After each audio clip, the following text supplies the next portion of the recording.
The number you have dialed has been changed.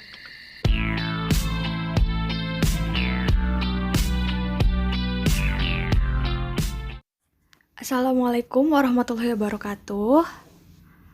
Perkenalkan, saya Maulidah Khofifah Meriantika sebagai volunteer dari Sun Chapter Probolinggo.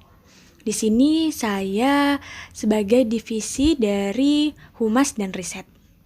Jadi pada kali ini saya akan menjelaskan mengenai video edukasi yang berjudul Menyusun Susunan Menu Gizi Seimbang.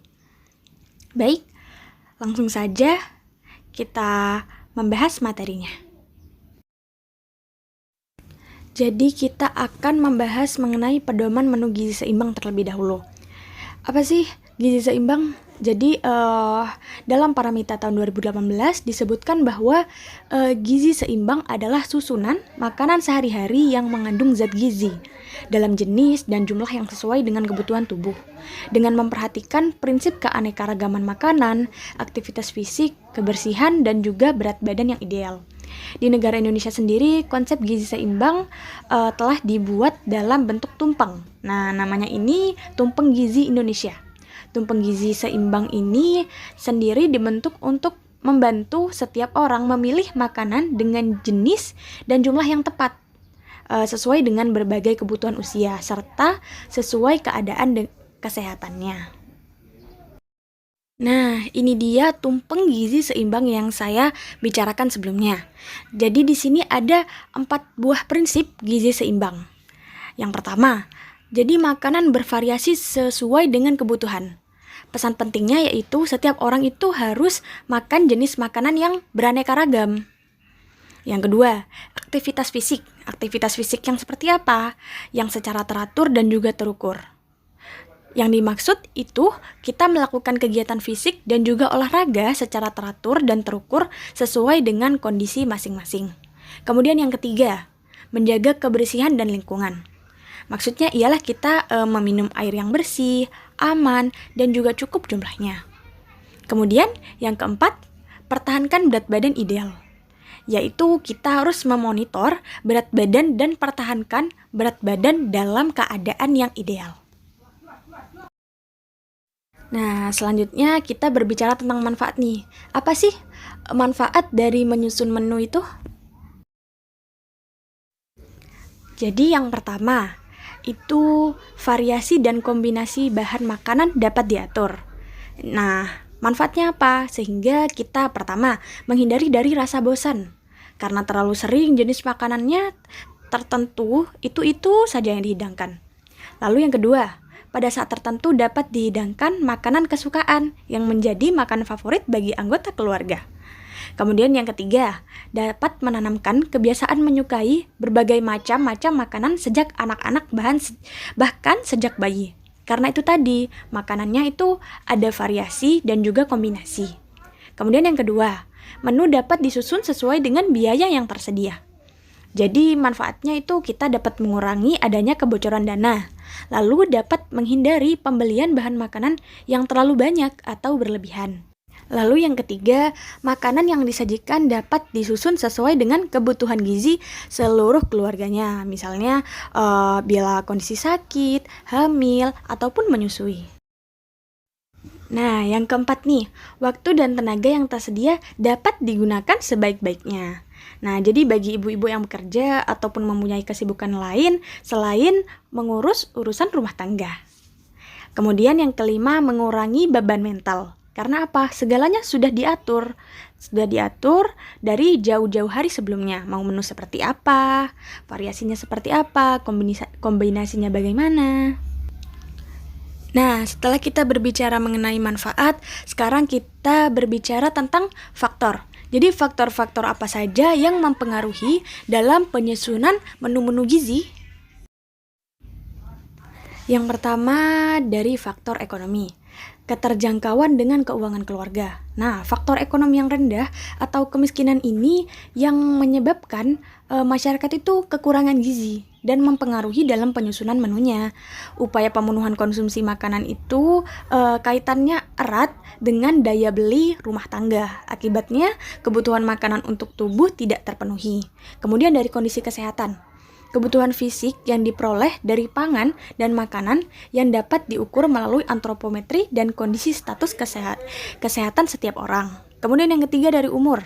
Nah, kebutuhan zat gizi pada orang dewasa ini berbeda dengan kebutuhan gizi pada usia balita. Semakin bertambahnya umur, kebutuhan gizi seseorang lebih rendah untuk tiap kilogram berat badan orang dewasa. Kemudian yang keempat ada sosial budaya.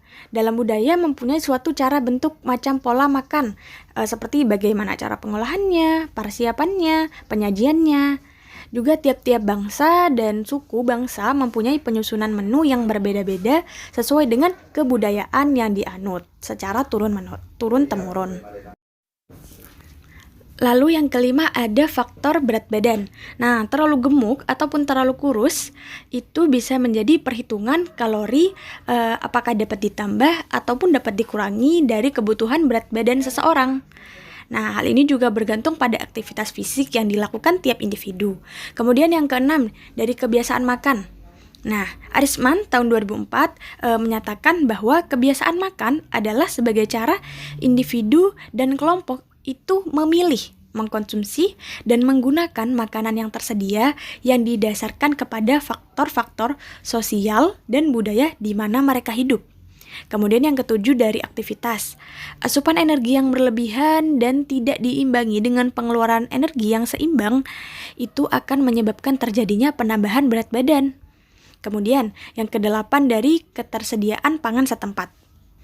Nah, ketersediaan makanan ini merupakan suatu kondisi dalam penyediaan makanan yang mencakup makanan dan minuman tersebut berasal apakah dari tanaman, ternak, atau ikan bagi rumah tangga dalam kurun waktu tertentu.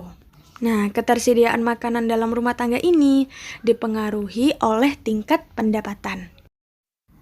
Nah, sekarang kita berbicara mengenai pedoman menu sehari-hari menurut dari jenis kelompok umur dan juga jenis kelamin. Kita lihat pada tabel di bawah ini. Pertama, untuk anak-anak itu kelompok umurnya dibagi umur 1 sampai 3, 4 sampai 6 hingga 7 sampai 9. Bisa kita lihat dari kelompok umurnya sendiri itu kebutuhan makanannya itu berbeda-beda. Dari makanan pokoknya, lauknya, pauknya, sayur, buah, kudapannya itu berbeda-beda. Kemudian begitu juga sama, pria remaja ya seperti itu juga. Perbedaan umur itu akan mempengaruhi kebutuhan gizi dari seseorang. Kemudian selain dari perbedaan umur, di sini dapat kita lihat perbedaan dari jenis kelamin. Ada wanita remaja, pria dewasa, dan juga wanita dewasa. Untuk wanita remaja, rentang usianya dari umur 10 sampai 12, lalu ada 13 sampai 15, dan 16 sampai 19. Kita lihat berbeda umur, berbeda juga kebutuhan nutrisi, dan juga berbeda jenis kelamin, berbeda juga kebutuhan nutrisi. Lalu di sini ada selanjutnya setelah wanita dewasa, yang keenam ada wanita hamil dan juga wanita menyusui. Itu juga berbeda kebutuhan nutrisinya. Kemudian anjuran makan rata-rata 1 hari untuk orang dewasa menurut golongan umur pada perempuan. Dapat dilihat dari tabelnya, berat badannya beda, lauknya juga beda, kebutuhan nutrisinya berbeda. Bila sebelumnya kita berbicara menurut perempuan, sekarang kita berbicara menurut golongan umur laki-laki nih. Bisa dilihat sendiri tabelnya. Lalu saya akan berbagi tips bagaimana teknik dalam pengolahan bahan makanan. Kita mulai dari sayur terlebih dahulu. Nah, untuk sayur, proses pengolahannya yang lama akan mengakibatkan banyaknya kandungan nutrisi itu hilang atau rusak karena proses pemasakan tersebut. Jadi, kalau teman-teman memasak sayur, jangan lama-lama ya masaknya. Kemudian, sayur yang menggunakan metode celup itu sebagainya cairannya diberi garam. Tujuannya apa? Nah, agar dapat mempertahankan warna cerah dan juga segar dari sayuran itu. Kemudian setelah sayuran diangkat, segera rendam dengan air es. Setelah diberi cairan garam, langsung kita angkat dan direndam dengan air es. Supaya apa? Tidak terjadi tingkat kematangan yang berlebihan atau overcook, sehingga sayuran dapat dipertahankan tingkat kesegarannya. Lalu kita berbicara mengenai unggas. Saat proses pengolahan unggas yang banyak mengandung cairan, itu jangan terlalu lama dimasaknya. Dan jangan terlalu sering diaduk-aduk, karena daging unggas akan menjadi hancur. Lalu bila memasak menggunakan metode deep fry atau metode merendam seluruh permukaan unggas ke dalam minyak, itu merupakan metode yang tepat untuk unggas dan dilapisi dengan tepung. Hal itu dilakukan untuk melindungi kandungan protein yang terdapat pada unggas. Lalu saat diolah dengan metode grill itu dipanggang. Bila ayam masih dalam keadaan mentah, sebaiknya bagian sendinya itu dikerat agar terjadi sirkulasi panas yang merata masuk ke dalam seluruh bagian ayam, sehingga menghasilkan tingkat kematangan yang merata. Lalu untuk daging. Nah, saat proses pengolahan daging yang banyak mengandung cairan, jangan terlalu lama dimasaknya. Karena apa? Mengakibatkan daging itu menjadi keras. Lalu saat diolah dengan metode grill, dengan dipanggang, jangan ditekan-tekan. Karena bila digrill menggunakan spatula itu akan banyak mengeluarkan cairan. Nah, cairan yang keluar itu akan mengurangi kelembutan, kelembapan, rasa, dan juga aroma dari daging tersebut. Kemudian, sebaiknya memanggang daging jangan mengenai sumber panasnya langsung, karena kurang baik untuk kesehatan. Lalu untuk jenis ikan-ikanan, ikan dan juga kerang, khususnya untuk cumi, bila dimasak terlalu lama dagingnya akan menjadi keras. Jadi teman-teman kalau ingin memasak cumi jangan dimasak terlalu lama. Lalu saat proses memasak dengan metode poaching ini memasak dengan metode kuah ya teman-teman. Untuk ikan khususnya harus terkontrol keadaan airnya, jangan sampai mendidih terlalu meletup-letup. Karena gelembung didihannya itu akan menghancurkan daging dari ikannya. Lalu mayoritas jenis ikan dan kerang jangan dimasak terlalu lama. Karena untuk hidangan seafood akan matang hanya dalam beberapa menit saja. 5-10 menit itu sudah cukup untuk memasak ikan.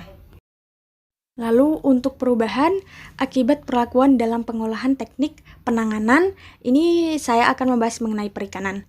Nah, fungsinya untuk mendapatkan kualitas daging rajungan yang bagus, maka sangat penting untuk memperhatikan beberapa tahapan penting dalam selama pengolahan. Jadi saya akan berikan beberapa tips untuk pengolahan dalam penanganan kualitas daging rajungan. Oke, tips yang pertama, untuk pencucian. Pemberian perlakuan air bersih ini guna untuk membersihkan rajungan dari kotoran, tanah, dan dari sumber-sumber kontaminan dan bakteri sehingga diperoleh produk akhir yang bermutu. Kemudian yang kedua ada sortasi, yaitu mengelompokkan rajungan berdasarkan jenis, ukuran, dan kualitas untuk mempermudah penjualan dan mengurangi kontaminasi dari bakteri. Kemudian yang ketiga ada pengukusan. Pemanasan ini bertujuan untuk menghambat aktivitas atau membunuh bakteri pembusuk maupun aktivitas enzim. Kemudian ada pengupasan. Nah, pengupasan ini memisahkan daging rajungan dari kulitnya dan mengelompokkan sesuai dengan jenisnya. Jadi dipisahkan dulu dagingnya, baru dikelompokkan sesuai dengan jenisnya. Lalu yang kelima ada pengemasan. Nah, menempatkan daging rajungan yang telah dikupas itu ke dalam sebuah tempat untuk melindungi dari kotoran, baik bakteri maupun kerusakan fisik. Lalu setelah itu kita simpan di tempat yang dingin. Dikemas pada suhu rendah untuk memperlambat terjadinya kemunduran mutu akibat aktivitas enzim maupun dari bakteri. Berikut daftar pustaka yang saya gunakan untuk menyusun materi mengenai menyusun gizi seimbang.